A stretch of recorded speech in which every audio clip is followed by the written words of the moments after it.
ఇప్పుడు మీకు సంపాదన ఎట్లా? ఇప్పుడు దీని నుంచి రాదు. మీరు డైలీ వీడియోస్ చేసుకోవటానికి. ఎందుకంటే కనీసం మనకి ఉండాలి. అవును. ఏదన్నా వచ్చేది ఉంటేనే మనకి అంటే వీడియోస్ తీయటానికైనా ఖర్చు ఏదో ఒక అవును. రకంగా ఉంటది. ఇప్పుడు మీరు కొనుక్కున్న ఫ్యాబ్రిక్ 500 అన్నారు. ఆ 500 అన్నా మనం బయట నుంచి వచ్చేదే గదా! సో, ఆ సంపాదన ఎట్లా? ఎట్లా అంటే నాన్న చనిపోయాడు గదా! ఆ! సో, మాకు అప్పులైనాయి. అప్పుడు మమ్మీ కట్టేసింది. హ్మ్. ఉన్న కొంచెం అమౌంట్ అమ్మ దగ్గరే ఉండిపోయింది. మాకెవ్వరికి ఇవ్వలేదు. డాడీ జాబ్‌ని అక్క వాళ్ళ హస్బెండ్‌కి ఇవ్వడం జరిగింది. హ్మ్. అక్క వాళ్ళు నాకు 9 లాక్స్ అండ్ 10 అటు 10 లాక్స్ ఇచ్చారు. హ్మ్. దాన్నే నేను ఫిక్స్డ్ డిపాజిట్ చేసుకున్నా. వాహ్! సూపర్. ఎందుకంటే ఖర్చు పెడితే ఖర్చయిపోతాయి. సో, బ్యాంక్‌లో ఫిక్స్డ్ డిపాజిట్ ఉంటే నాకు దాని నుంచెల్లి వడ్డీ ఎవ్రీ మంత్ 7,000 వస్తది. ఓహ్! ఆ 7,000 తోటే నేను కొనుక్కుంటా. ఇప్పుడు ఫ్యాబ్రిక్ ఒకటి కొన్నానంటే అది 2 రకాలుగా యూజ్ చేసేటట్టయితే కొంటా. ఇప్పుడు నేను ఈ చున్నీ తీసుకున్నా. ఇది ఎన్నిటికైనా ఏసుకోవచ్చు. అవును.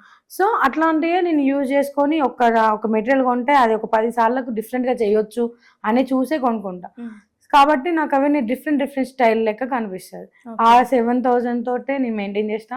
నా తమ్ముళ్ళొస్తే వాళ్ళొస్తే వాళ్ళని వీడియో తీసినందుకు వాళ్ళని చూసుకోవడం గానీ అందులోనే మేనేజ్ చేసుకుంటా తప్ప సూపర్. వేరే ఇన్‌కమ్ అయితే లేదు. అసలు చాలా తెలివిగా ఆలోచించావు తెలుసా? ఎందుకంటే మన చేతిలో ఎంతున్నా కోటున్నా ఖర్చయిపోతాయి. అవును. అసలకి ఇప్పుడున్న కాలంలో అయితే మనకు సరిపోవు. అలాంటి 7,000లో నువ్వు చక్కగా మెయింటైన్ చేసుకుంటున్నావు. ఈ యూట్యూబ్ ఛానల్ నుంచి కూడా మంచిగా రెవెన్యూ రావాలని చెప్పి మనస్ఫూర్తిగా థాంక్ యూ కోరుకుంటున్నాను. So much. రావాలని కూడా కోరుకున్నాను. ప్రమోషన్స్ కూడా రావాలి. అంటే ప్రమోషన్స్ అంటే చాలా మంది అంటున్నారు ప్రమోషన్ చేయవా? బెట్టింగ్ ప్రమోషన్స్ గాని ఇట్లాంటివి అస్సలకి చెయ్యను నేను. సూపర్. నా వల్ల ఎవరికైనా హెల్ప్ అయ్యే ప్రమోషన్ అయితే చేస్తా. చేయకుండా అయితే ఉండను. ఓకే. కానీ ఈ బెట్టింగ్స్ ప్రమోషన్స్ అని ఇలాంటి రిస్కులు తీసుకొని నా లైఫ్‌ని రిస్కులు పెట్టాలని అయితే అనుకోను నేను. రమ్య పెళ్లి మళ్ళీ చేసుకుంటారా? అమ్మో! ఈ పెళ్లి అనే గోల చాలా ఇంటర్వ్యూలో చూసినా. ఆ! పెళ్లి చేసుకోవాలని చెప్పి పెళ్లి చేసుకున్నారని దాన్ని పెద్ద ట్రోల్ చేశారు. సో నేను చెప్తున్నా ఖచ్చితంగా నా లైఫ్ లో మళ్ళీ పెళ్లి అనేది కొడుకు, లేదు. అమ్మ, నువ్వు. కొడుకు, అమ్మ, నేను, అక్క పిల్లలు హ్మ్. అంతే. ఇదే జీవితానికి. అంటే స్టార్టింగ్ మీరు వీడియోస్ తీసేటప్పుడు అప్పుడు మీకు తెలిసి ఎవరు హెల్ప్ చేసుంటారు కదా! అప్పుడు మీకు వీడియో తీయాలన్న ఆలోచన లేకపోతే వీళ్ళది అంటే ఎవరైనా సపోర్ట్ చేసినోళ్ళు ఉన్నారా మీకు వీడియోస్‌కి? నాకు సపోర్ట్ చేసింది ఫస్ట్ అంటే పేరు ఎప్పుడు చెప్పలే మీడియాలో. అయితే ఇప్పుడు చిన్న ఇద్దరు పిల్లలు మిన్ను మిన్ను అని మిన్ను డైలీ తీసేవాళ్ళా? డైలీ అంటే జస్ట్ మేము అంటారు నిబ్బ అంటారు కదా, అట్లా జస్ట్ ఫన్నీ వేలో తీసేవాళ్ళం. అయితే ఇట్లానే అనడం వల్ల వెనకకి వెళ్ళిపోయి నేను తీయను రా అంటే ఎందుకు తీయవా అమ్మ అమ్మ అంటారు నన్ను.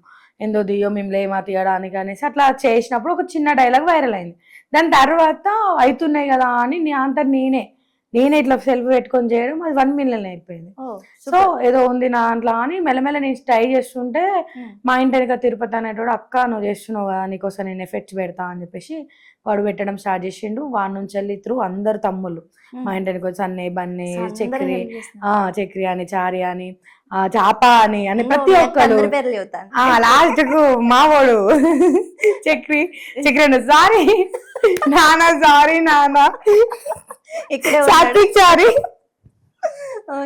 అంటే వాళ్ళ పేర్లు చెప్పి వీడి పేర్లు చెప్పి నాకు గాయ అవుతుంది తెలుసా నిజంగా. వాడు అందరూ చేశారు. అందరూ నా కోసం కష్టపడ్డ వాళ్ళే. ఇక వీడు లైఫ్ లాంగ్ కష్టపడడానికి ముందే డేర్ చేసుకొని వచ్చిండు. లైఫ్ లాంగ్ మీతోనే ఉండేవానా లైఫ్ లాంగ్ ఇక్కడే ఉన్నాడు లైఫ్ లాంగ్. పేరు మాత్రం మర్చిపోయారు. మర్చిపోలే నన్ను ఇంటి వేరే వేస్తాడు కదా చంపేస్తాడు మా తమ్ముడు. అదే అంటే ఇవన్నీ పేర్లు గుర్తుపెట్టుకొని నా మైండ్ మొత్తం పగిలిపోయింది అసలు. సో కానీ అందరి పేర్లు చక్కగా చెప్పినారు. వాళ్ళకి కూడా అక్క పాప మస్తు మా పేర్లు కూడా చెబుతుందని ఖుషి అవుతారు. అట్లా ఏముండదు. నా పేరు ఎందుకు ఇట్లా ఎందుకు చెప్పినావు, ఈ పేరు ఇట్లా ఎందుకు చెప్పినావు, ఇట్లా ఈ తర్వాత ఎందుకు చెప్పినావు, ఫస్ట్ ఎందుకు చెప్పారు నా పేరు అని ఇంటి పోయినాక నన్ను బదిలీ పెట్టారు. కానీ మంచిగా సపోర్ట్ చేశారు. వాళ్ళు సపోర్ట్ చేసినందుకే నువ్వు ఇట్లా ముందుకు రాగలిగి.